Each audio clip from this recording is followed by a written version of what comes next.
Sevilla, periodista de larga trayectoria, escritor, columnista, fundador y conductor de su espacio en YouTube, Los Datos Duros, orgullosamente miembro de esta familia sin censura y quien con su resorterita también está dando la batalla en redes sociales con sus hilos en Twitter, ahora X, que tanto provocan chorrillo entre la fachiza. Mi querido Ricardo Sevilla, ¿cómo estás? Te saludo con mucho gusto. Igualmente me da mucho gusto, querido Vicente, este asunto del chorrillo me da mucha risa. Yo iba a entrar muy serio, muy aparatoso, porque creo que el tema es un tema que enardece. Yo tengo algunas preguntas antes de entrar a este asunto, al meollo del asunto. Quiero preguntar varias cosas después de haber escuchado a Amparo Casar ahí en la Cueva de los Malandros, llorando en el hombro de Ciro Gómez Leiva. Amparo Casar es una delincuente, ¿sí? Es una delincuente que ha cobrado más de 31 millones de pesos de manera arbitraria. Es una delincuente completamente. Ahorita le voy a explicar por qué.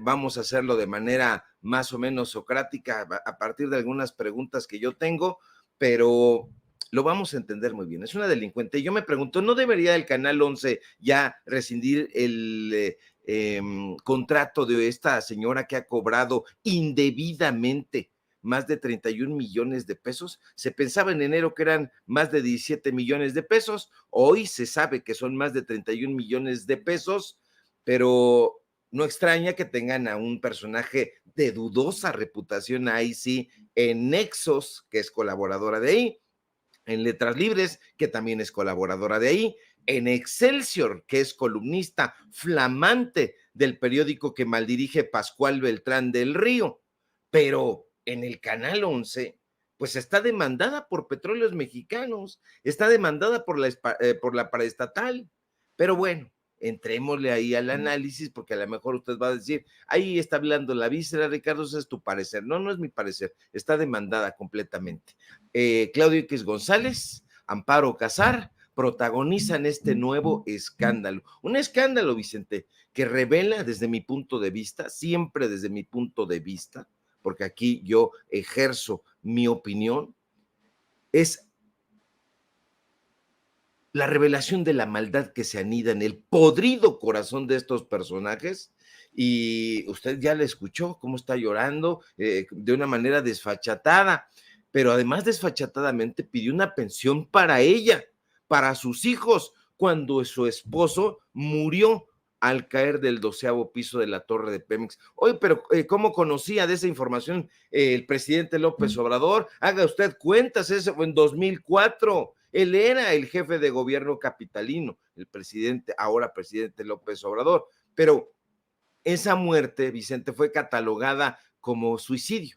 Y como fue catalogado así, le iban a negar el pago a la señora Amparo, que quería tramposamente. La señora, que hoy es la cabeza visible, porque está la cabeza invisible de Claudio X González, pero ella es la prestanombres de Claudio, pues ella es la cabeza de Mexicanos contra la Corrupción y la Impunidad, y pide el pago de seguro, la ayuda de gastos funerarios, la pensión post-mortem, la pensión para ella y para sus hijos. Todo eso lo solicitó mañosamente antes de que existiera un dictamen pericial. Y los directivos de Pemex en ese momento le dieron tratamiento de accidente a sabiendas. ¿En qué año fue, Ricardo? 2004. 2004, pues habría que sacar quién era el director de Pemex en ese entonces, ¿no? Y si hay alguna relación de amistad con estos personajes, no me sorprendería, perdón por interrumpirte. No, tienes toda la razón, porque hay que platicar de quién es quiénes son estos personajes que están involucrados ahí. El dictamen pericial resuelve que se trató de un suicidio. Ahí también hay sospechas, Vicente, porque la ventana desde donde supuestamente se habría arrojado Carlos Fernando Márquez Padilla García, que es el nombre de quien fuera el esposo de Amparo Casar, pues era una ventanita, Vicente, una ventanita de casi 50 centímetros. ¿Cómo cupo ahí Carlos Fernando? Es un misterio que hoy mismo no se ha podido develar. En fin, Octavio Romero Oropesa, que merece o debe merecer toda nuestra simpatía por este arrojo y esta valentía, porque dice hoy con todas sus letras en la conferencia mañanera que Amparo Casar y Héctor Aguilar Camín, agárrese usted, Héctor Aguilar Camín, visitaron en ese entonces al procurador del Distrito Federal para pedirles que modificaran el dictamen. Y eso, Vicente, por eso digo que es una delincuente, porque de comprobarse es un delito que se tiene que investigar hasta sus últimas consecuencias, porque estos dos granujas van a ver al procurador del Distrito Federal para pedirle que modifiquen el dictamen para que no parezca que fue suicidio, sino accidente, y de esa manera poder cobrar los recursos millonarios que Pemex finalmente termina pagando. ¿Por qué? Porque los directivos de Pemex se pasan por el arco del triunfo el dictamen y estuvieron dándole todos estos años la pensión a Amparo Casar y a sus hijos. Es decir, la señora que trabaja en el Canal 11 quiso alterar el dictamen. Estuvo cobrando a base de mentiras pagos irregulares. La tiene demandada, lo acabo de decir en la mañanera Romero Oropesa. Cantidades millonarias que le fueron pagadas con dinero del pueblo de México. Y eso es precisamente lo que tiene enardecidos a estos personajes. Pues, ¿cómo llega este gobierno, investiga la paraestatal y dice, a ver, aquí está pasando algo extraño, por decirlo menos, y entonces le retiran la pensión, y no solamente le retiran la pensión, sino que la tienen demandada, y entonces por eso va ella y le dice a Ciro Gómez Leiva, oye, pues es que yo demandé. Claro, pero que diga por qué demandó, porque le quitaron la pensión que estaba cobrando de manera irregular, 31 millones de pesos. Ojalá que pague Amparo Casar, ojalá que ahí en el Canal 11 pongan atención, ¿quiénes son los panelistas? Carlos Fernando Márquez Padilla no solamente fue coordinador de asesores de la dirección corporativa ahí en Pemex, él fue jefe de asesores de Santiago Krill cuando era secretario de Gobernación. Muchos sabrá Santiago Krill, habrá que preguntarle. Fue también empleado del director corporativo de Pemex en ese momento. ¿Y quién era el director corporativo? Un señor que se llama Octavio Aguilar Valenzuela. ¿Le suena, no le suena más o menos? Bueno, él era hermano del que en ese momento era el vocero de la presidencia, Rubén Aguilar. Todo está perfectamente bien trazado. Estos personajes están involucrados en esa situación. ¿Usted se imagina a quién le gusta? A Fabricio Mejía Madrid, a Pedro Miguel, al Fisgón, o a quien usted quiera de los intelectuales de la Cuarta Transformación, por calificarlos de esa manera. ¿Se los imagina visitando al director de Petróleos Mexicanos o de cualquier otro lugar? Pues se supone que son escritores, se supone que son intelectuales, pidiendo oye, pues es mi cuata, ¿por qué no le ayudas ahí? Y esto que a todas luces pues fue un suicidio o lo califican de esa manera, ¿por qué no te haces de la vista gorda y lo presentas así para que ella se lleve una buena lana? Eso es inaudito. Si eso ocurriera en este momento con esos intelectuales o los que usted quiera, sería un escándalo monumental. Y todavía sale este cínico hoy, Héctor Aguilar Camín, a decir que es un golpe que proviene de Palacio Nacional. Por favor, esto tendría que hacer que renunciara, que cerrara la cortina de su pasquín Nexos, que dejara los paneles donde está ahorita participando, él haciendo los análisis ahí, en Latinos, ¿qué se puede usted esperar? En la propia revista donde está con Leo Zuckerman y toda esta gente. No, público memorioso. El presente de la comunicación se encuentra en estos espacios, no ahí donde están estos intelectuales aparatosos, vulgares y corruptos. Aplastado ahí Héctor Aguilar Camín, Vicente, hablando, pidiéndole ahí al procurador del Distrito Federal, oye, no, cambiemos esto para beneficiar a Amparo Casar. Y entonces, ¿con qué credibilidad va uno a pensar que lo que escribe esta señora en Excelsior? Tampoco se ha posicionado Pascual Beltrán del Río, debería de tomar cartas en el asunto el dueño de esa empresa, Olegario Vázquez Raña, y su junior Olegario Vázquez Aldir, y la deberían de poner en patitas en la calle, porque si cualquiera de nosotros tuviera esos señalamientos, ya nos hubieran pedido baja la cortina. ¿Por qué? Pues porque estuviste cobrando un dinero precioso y hay suicidio. ¿O qué va a decir ella? ¿Se suicidó o no se suicidó? Ojalá piense muy bien lo que está diciendo, pero creo que no lo va a hacer. Desafortunadamente estos medios de comunicación, espérate, ahorita la entrevistó Ciro, al rato va a tener ahí el foro en valga la redundancia, Foro TV, va a tener el espacio en Latinos, van a salir todo Senado sincronizado en el Universal, desde luego en Excelsior. Espérese usted en la noche de hoy, para mañana cuando mandan sus columnas, todos van a decir, pobre Amparo Casar, si ella es tan buena, es analítica, son una farsa. Vea usted nada más cómo se encuentran relacionados, no solamente en la corrupción intelectual, en esta conquista ideológica en contra del pueblo de México, sino que además están relacionados directamente con robo de recursos.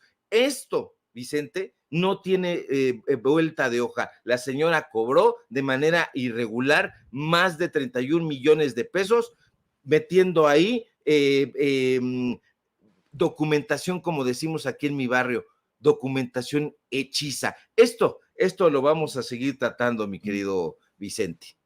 Hay que estar al pendiente, te decía, de quienes eran directores. Tengo entendido que en esos días en los que muere el ex esposo de María Amparo Casar, hubo cambio de dirección en Pemex. Ojo con esto que te estoy diciendo, querido Ricardo Sevilla, porque es muy interesante lo que empieza uno a darse cuenta. Fíjate, te voy a dar información. Esto es muy, muy interesante porque hay nombres que fueron beneficiados o se beneficiaron o abusaron de esta puerta giratoria. El que fue director de Pemex en el momento en el que se da la muerte del ex esposo de María Amparo Casar, después termina siendo contratista de esa empresa, de la empresa paraestatal de Pemex. Por eso te digo que hay que tener cuidado. Mira, tengo entendido, ¿qué día se da el accidente, suicidio del ex esposo de María Amparo Casar? Fíjate que es en 2004, voy a aquí. Octubre, tengo entendido que es en octubre. A ver si Toño tiene la información, creo que es el 6 es o el 7 6 de de octubre octubre de 2004. Bueno, pues Raúl Muñoz Leos fue director de Pemex del 1 de diciembre del 2000, entra con Fox y se va el 3 de octubre de 2004, 3 días antes de esta muerte. Y después llega Luis Ramírez Corzo del 3 de octubre del 2004 hasta el 1 de diciembre de 2006. Te estoy mencionando esto porque me encuentro, por ejemplo, que Luis Ramírez Corzo,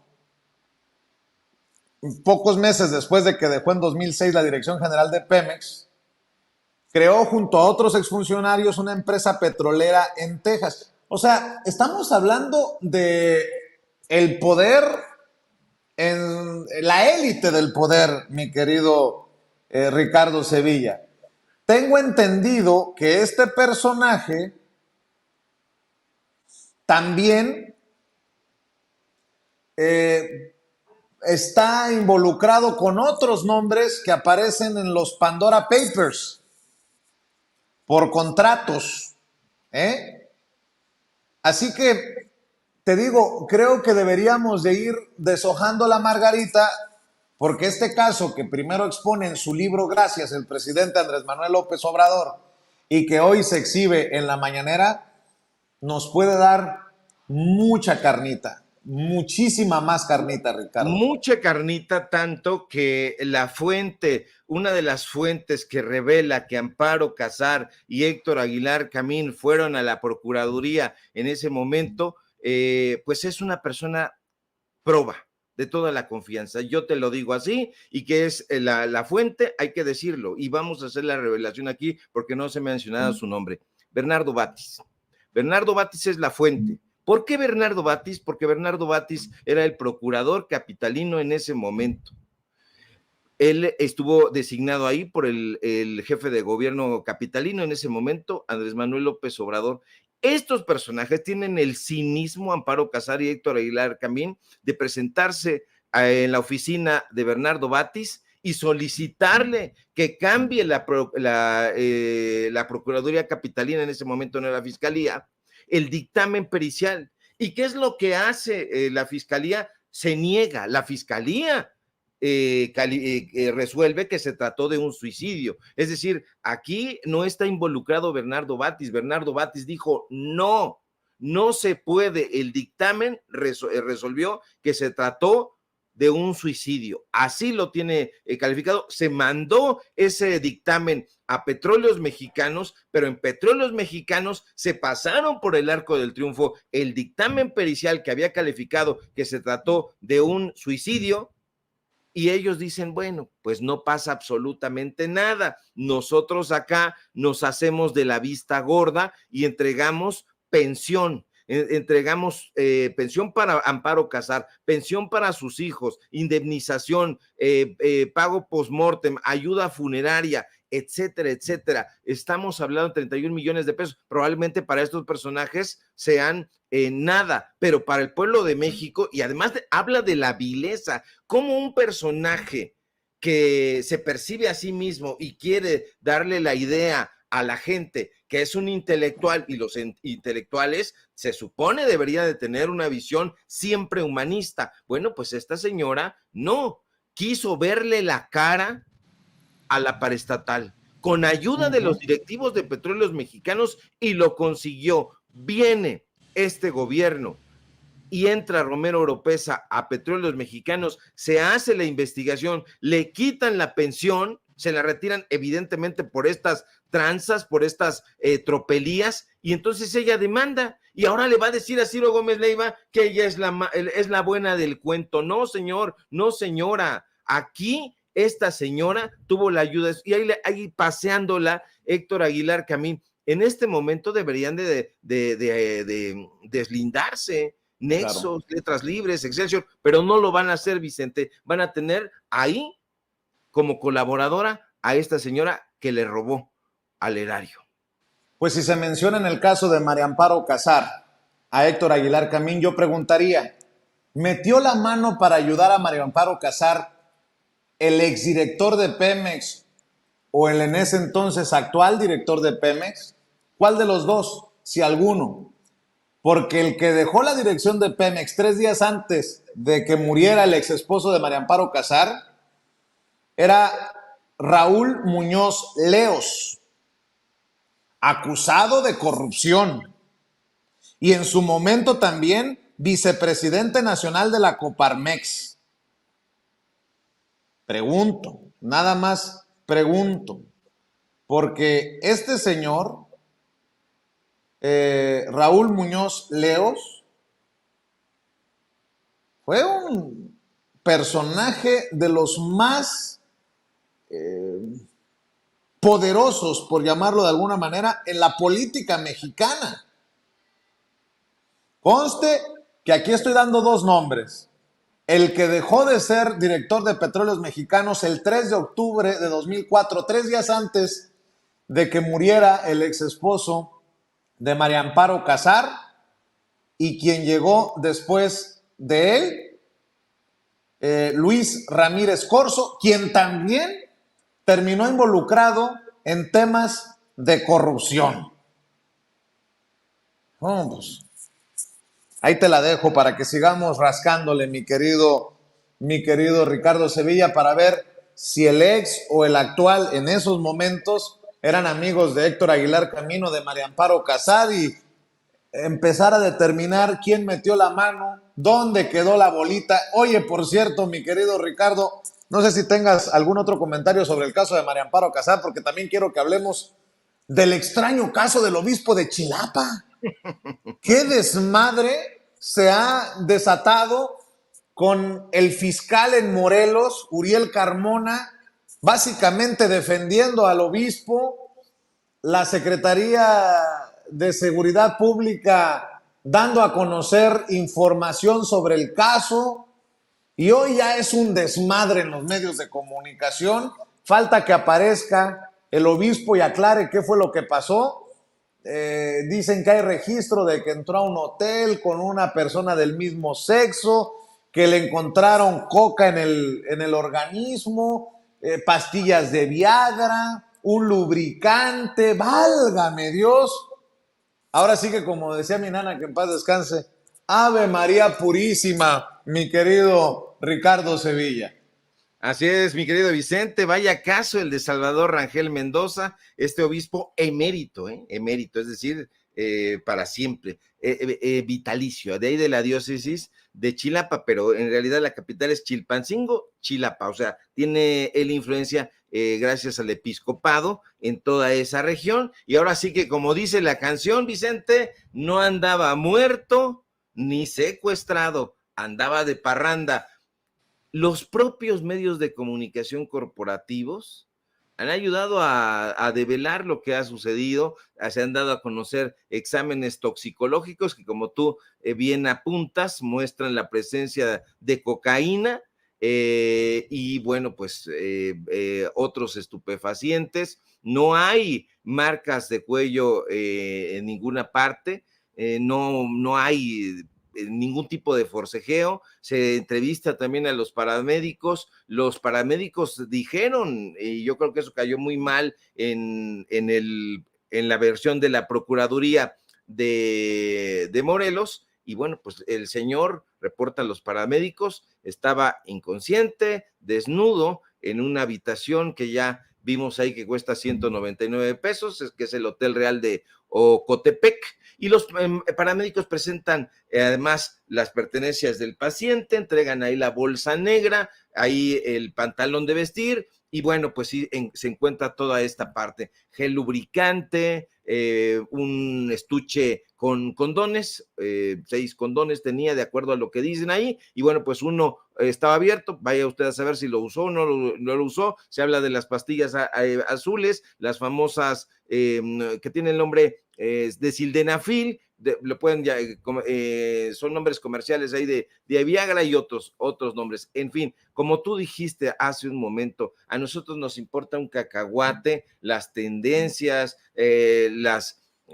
pues lo que hace la gente con su vida, pero si se dan, también lo apuntaste, golpes de pecho, híjole, no hubo secuestro express, no hubo para nada. El teléfono también, tenía 2 teléfonos o tiene 2 teléfonos, uno estaba cargándose, otro estaba apagado. Ahí sería muy importante que se continuaran estas investigaciones. Se habla de un automóvil que tenía este personaje. Yo creo que si el vehículo aparece, porque no ha aparecido hasta este momento, se podría saber si la ruta que recorrió este personaje. Pero mira, la Iglesia Católica está metida en un nuevo escándalo. Esto no le ayuda tampoco para nada, porque estuvieron lanzando comunicados y estaban muy enojados en el episcopado y dijeron, bueno, pues, ¿dónde está?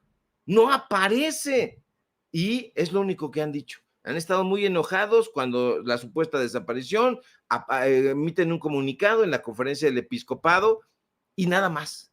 Están callados. Está callada el episcopado, está callado el propio Rangel Mendoza, que fíjate, ha sido un obispo sumamente polémico, porque usted recordará que este personaje fue señalado por haber llevado a cabo una negociación con 2 de los principales bandos criminales de la zona, de Morelos, de Guerrero. que son los tlacos y los ardillos. Y entonces se dijo que este personaje habría estado ahí para tratar de negociar una tregua y que se restableciera la paz en Chilpancingo y otras zonas de Morelos. Este personaje está muy, muy señalado, insisto, no nos importa lo que está haciendo, pero se supone que tiene votos, es decir, es un asunto, Vicente, en el que hay que meterse a fondo, porque en los últimos años la Iglesia Católica ha protagonizado escándalos tremendos que tienen que ver con este tipo de acciones, con este tipo de situaciones, pero que tienen que ver también con los abusos sexuales, que tienen que ver con los vínculos de varios personajes eminentes o prominentes de la Iglesia Católica vinculados con el crimen organizado. Se han investigado 426 sacerdotes en la última década por presuntos casos de abuso sexual. Es decir, hay muchísima carnita, como dirías tú, para escarbarle a este tema, pero definitivamente los escándalos de la Iglesia Católica no deberían de ocultarse. La Iglesia Católica debería de hacer sí, pues en sus propios términos, una suerte de mea culpa, reconocer, pero también investigar todos estos casos, porque estos sujetos pues están subidos ahí en una palestra, tienen contacto con la población, dicen ser de una manera, pero en realidad son de otra, y entonces viene la duda, ¿cuántos criminales está o ha ido solapando la Iglesia Católica alrededor de la historia? Ya no digamos en otros países, sino aquí en México. ¿Qué es lo que va a hacer la Iglesia Católica? ¿Lo va a poner de patitas en la calle? ¿Va a continuar siendo el obispo emérito, respetado, y después de todas estas acciones que huelen muy, pero muy hediondo? ¿Por qué? Pues porque se supone que el señor tiene o ha abrazado unas creencias que le impedirían llevar a cabo ese tipo de acciones. Pero bueno, eso va más allá de un asunto de conciencia. Se tiene que investigar porque el señor ha vulnerado la ley, Vicente. Así es. Oye, Ricardo, y nada más para cerrar, maestro. Hoy es el Día Internacional de la Libertad de Prensa, ¿no?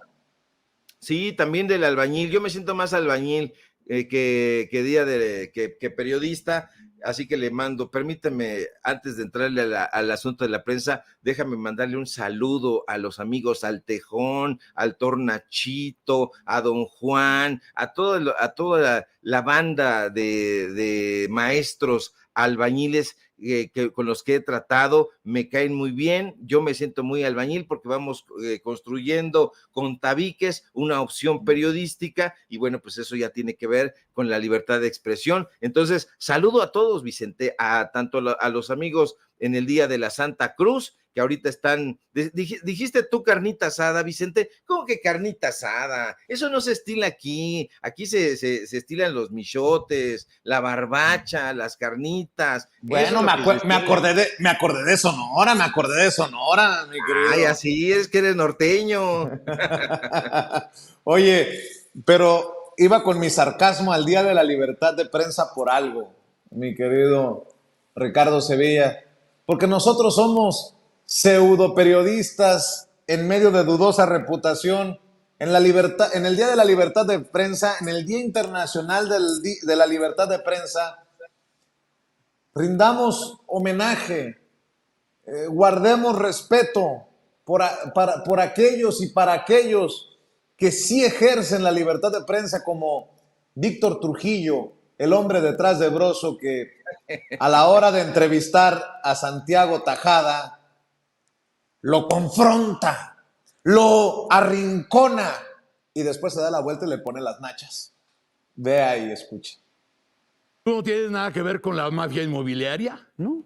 Mira, esto es una invención que creó el gobierno y déjame decirte por qué. Y el problema también lo voy a reconocer, ¿eh? Salimos tarde a defender algo que el cártel o la mafia inmobiliaria, como lo han querido llamar, ese está en el palacio, en la oficina de la jefa de gobierno, y déjame decirte por qué. ¿Quién otorga el uso de suelo? Fíjese nada más, ya. en el Día Internacional de la Libertad de Prensa para esos valientes comunicadores que entrevistan como Broso a los señalados por investigaciones periodísticas. Nuestro reconocimiento. Fíjese nuevamente cómo arrincona al personaje, lo tiene ahí frente a frente, cara a cara, viendo a la bestia a los ojos y termina dándole un besito. Vea. ¿Tiene nada que ver con la mafia inmobiliaria? ¿No? Mira, esto es una... ¿Qué es esa invención que creó el pregunta? O sea, hay señalamientos a Santiago Taboada, el candidato del PRIANREDE a la jefatura de gobierno, y le preguntas, tú no tienes nada que ver con el cártel inmobiliario. Hay personas que no, si celebran el Día Internacional de la Libertad de Prensa, si conmemoran el Día Internacional de la Libertad de Prensa, como Víctor Trujillo, es porque no tienen vergüenza. Mi querido Ricardo Sevilla, para cerrar. Yo no sé si podía cerrar, mi querido Vicente, porque don David estaba yo riéndome y me apagó el micrófono y no quiere escuchar mi risa, sino la de Broso. Y yo tengo que hacer el reclamo. Le gusta más la risa de Broso. No, no puede ser posible, mi querido don David. Desactiva mi risa. Yo tengo una risa carismática también. Fíjate, le pregunta a Broso, el payaso tenebroso, vulgar, mezquino. Es como si me preguntara a mí, ¿usted está calvo? Y yo le dijera, no, ¿cómo crees? Es una mentira que han querido esparcir mis odiadores. Por supuesto que es el líder del cártel inmobiliario, eso se ve a kilómetros, pero evidentemente tiene que salir con esa payasada.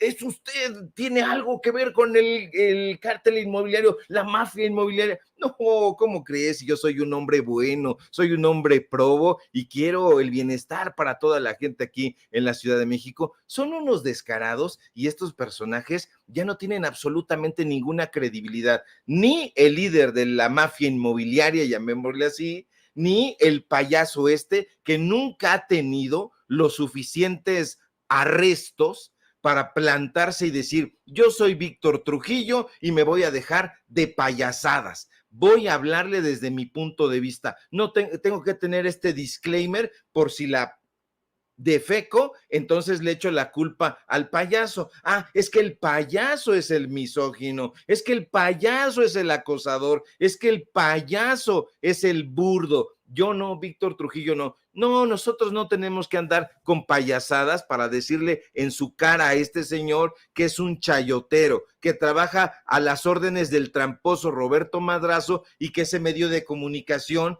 aspira a ser el único chayotero que hay.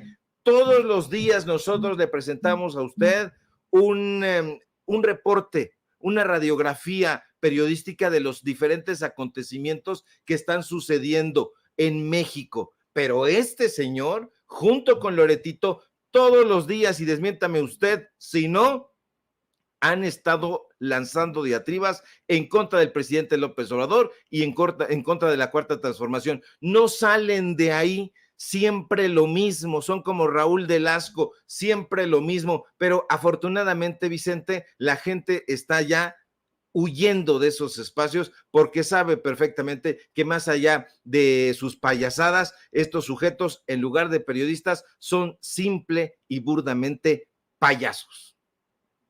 Mi querido Ricardo Sevilla, cerremos invitando a la audiencia con la promesa de que vas a sacar un hilo que va a dejar la víbora chillando en la X antes Twitter, y para que te respalde esta audiencia diferente e inteligente en tus espacios, en tus trincheras.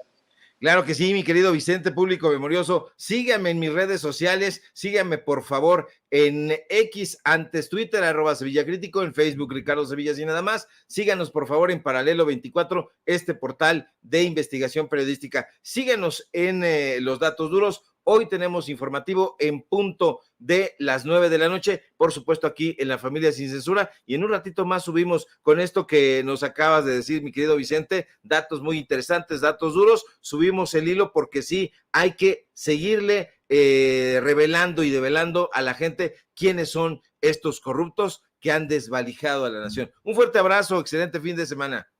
Gracias, mi querido Ricardo Sevilla. Prepárese por